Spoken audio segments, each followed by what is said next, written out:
রবীন্দ্র সরোবর লেককে বলা হয় দক্ষিণ কলকাতার ফুসফুস। এর নাম রাখা হয়েছে রবীন্দ্রনাথ ঠাকুরের নামে রবীন্দ্র সরোবর লেক। তার আগের নাম ছিল ঢাকুরিয়া লেক। এই লেক নিয়ে মাঝে মাঝেই বিতর্ক মাথা চাড়া দেয়। এর পরিবেশ, এর বেড়ে ওঠা দূষণ, এগুলো নিয়ে মাঝে মাঝেই রবীন্দ্র সরোবরের নাম ঘুরতে ফিরতে থাকে। নমস্কার, আমার নাম নবনীতা ভট্টাচার্য আর আপনারা দেখছেন আমার চ্যানেল বক্রমবাদ। প্রতিবারের মতন আমি আবারও চলে এসেছি নির্দিষ্ট একটি বিষয় নিয়ে আপনাদের সাথে কথা বলতে। দেখুন, রবীন্দ্র সরোবর লেকটি একটি কৃত্রিম লেক। একটা বিশাল প্রায় 70 একর জমি নিয়ে এর ব্যাপ্তি।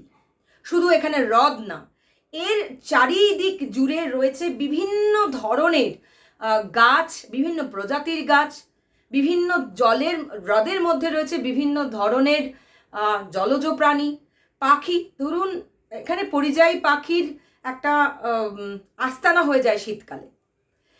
ফলে এই এর যে অবস্থান, সেটাকে সংরক্ষণ করা এবং তার দূষণের মাত্রা কমানোটাই আমাদের প্রধান কাজ হওয়া উচিত। আমি জানি না, সকালে যারা মর্নিং ওয়াক করতে যায় বা ওখানে যারা সিনেমার শুটিং করে বা ধরুন আরও নানা ধরনের অ্যাক্টিভিটি, এই যে এর যে বায়োডাইভার্সিটিকে ক্ষতি করছে কি করছে না, আমার সেটা জানা নেই। আমি জাস্ট আপনাদের কাছে প্রশ্ন রাখছি যে এইরকম একটা জায়গা, রবীন্দ্র সরোবর লেক, যেটাকে বলা হচ্ছে দক্ষিণ কলকাতার ফুসফুস, সুতরাং সেই জায়গাটা আমরা কিভাবে সংরক্ষণ করে রাখবো, কিভাবে সংগঠিতভাবে তার সংরক্ষণের দায়িত্ব নেব, আমার মনে হয় এটা আমাদের ভাবাটা জরুরি। নাকি বিভিন্ন সময় আমরা রবীন্দ্র সরোবর লেককে ব্যবহার করার কথা ভাববো বা তার দূষণের কথাটাকে একদমই আমাদের ভাবনা চিন্তার মধ্যে রাখবো না। দেখুন, এই বিষয়টা আসার পরেই, রবীন্দ্র সরোবর লেক চর্চায় আসায় আমার মনে হলো আমার এটা সম্পর্কে একটু জানাটা জরুরি। দেখুন, এর যে জীববৈচিত্র্য আপনারা এতক্ষণে জেনে গেছেন, এর যে বায়োডাইভার্সিটি সম্পর্কে আপনারা অবগত হয়েছেন।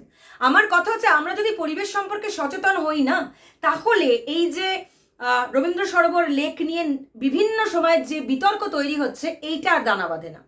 আসলে আমরা পরিবেশটাকে কোথাও ভীষণভাবে নেগলেক্ট করি, বা আমাদের মনে হয় পরিবেশটা পরে, আগে মানুষ, তারপর পরিবেশ।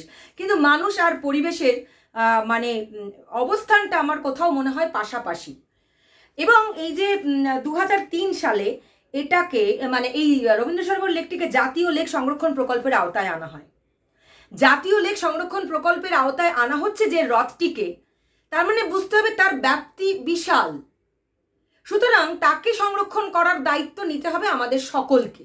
এবং যদি সেটার মেনটেন্যান্স না হয়, যদি সেটাকে মেনটেন না করা হয়, সেটা নিয়ে আমরা আওয়াজ তুলতে পারি যে এইরকম একটা বায়োডাইভার্সিটি যুক্ত জায়গা, যেটা প্রায় একটা বড় এলাকাকে অক্সিজেন সরবরাহ করছে, তাকে ফুসফুস বলা হচ্ছে, বেঁচে থাকার রসদ যোগাচ্ছে, তাহলে সেইটাকে কিভাবে আমরা বাঁচিয়ে রাখি। আমি এই তথ্যগুলো নেওয়ার সময় দেখছিলাম যে বলা হচ্ছে যে অলরেডি এই এলাকাটি দূষণের মানে কবলে পড়েছে, কারণ ক্রমাগত বেড়ে ওঠা, তার চারিদিকে বেড়ে ওঠা জনজীবন তাকে ঘিরে ফেলছে। সুতরাং আমরা এই বিষয়ে আসুন সচেতন হই। রবীন্দ্র সরোবর লেক, আসলে রবীন্দ্র সরোবর লেকটা মানে উদ্দেশ্য না, উদ্দেশ্য হচ্ছে এখান থেকে আমাদের নিজেদের পরিবেশ সম্পর্কে আমরা সচেতন হই, আমাদের আশপাশের পরিবেশ সম্পর্কে আমরা সচেতন হই। রবীন্দ্র সরোবর লেকটাকে ঘিরে তৈরি হোক আমাদের পরিবেশ সচেতনতা। আমরা আশপাশের পরিবেশ, আমরা যেখানে বসবাস করি তার আশপাশের পুকুর, গাছ, নদী, নালা, এইগুলোকে আমরা কিভাবে দূষণ মুক্ত রাখতে পারি। দেখুন, বারবার আসছে সাস্টেনেবল লাইফের কথা, সাস্টেনেবল জীবনের কথা। সেটা কখনোই সম্ভব না যদি আমরা আমাদের বায়োডাইভার্সিটিগুলোকে নষ্ট করে ফেলি, গাছ, পুকুর, হ্রদ, এগুলোকে নষ্ট করে ফেলি। আর রবীন্দ্র সরোবর লেক তো একদম মানে কি বলবো, আমাদের ঘরের কাছে। যদিও সোজাসুজিভাবে আমি অন্তত রবীন্দ্র সরোবর লেক থেকে অনেকটাই দূরে থাকি, কিন্তু পরিবেশ আসলে একটা জায়গার পরিবেশ যখন মানে দূষণ মুক্ত হতে শুরু করে, তখন তার প্রভাবও কিন্তু আরও চারপাশে পড়তে থাকে। সুতরাং আমরা আসুন নিজেদের এলাকাগুলোকেও দূষণমুক্ত করি এবং রবীন্দ্র সরোবর লেককেও আমরা দূষণমুক্ত হওয়ার প্রস্তুতিতে রাখি এবং চেষ্টা করি যাতে আমরা রবীন্দ্র সরোবর লেকটিকে আগামীতে মানে দূষণমুক্ত রাখি এবং তার বায়োডাইভার্সিটি কিভাবে বজায় রাখা যায় সেই নিয়ে আলাপ আলোচনা করি। ভালো থাকবেন, আবার দেখা হবে।